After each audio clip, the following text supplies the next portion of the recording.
ce se află sus pe cer și noi la procesare, la butoane pe aici, așa. Hai, vă invit. Bună dimineața! Cod QR de scanat cu telefonul mobil ca să vedem pe site ce se întâmplă la horoscopiu, o zi cu stare bună.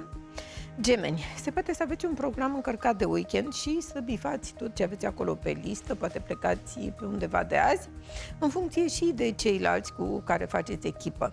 Rac, poate faceți niște cheltuieli pentru casă, mai schimbați una alta și o să vă reamenajați interiorul ca să fie frumos, curat, totul aranjat așa cum v-ați dorit.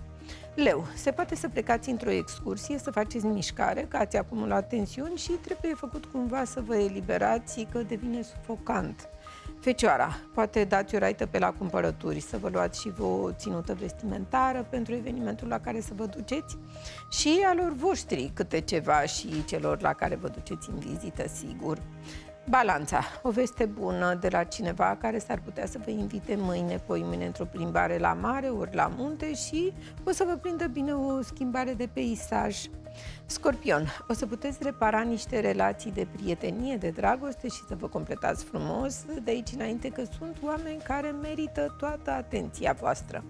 Săgetător, o să aveți treabă și la serviciu și acasă, dar o puteți izbughi spre o zonă de agrement să vă dezmorțiți, că e nevoie de relaxare.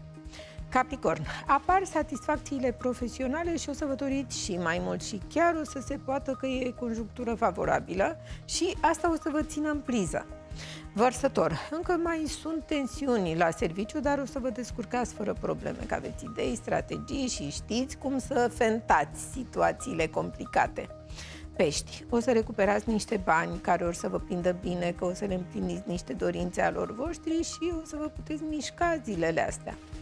Berbec, vă scoate cineva la o plimbare, poate sunt chestiuni serioase de luat în discuție și o să vă faceți ordine în viață. Taur, o să vă cointereseze cineva la un business de anvergură și o să fiți gata, pregătiți să luați startul într-o astfel de aventură de afaceri. O zi cu stare bună! Lavinia, Mihai?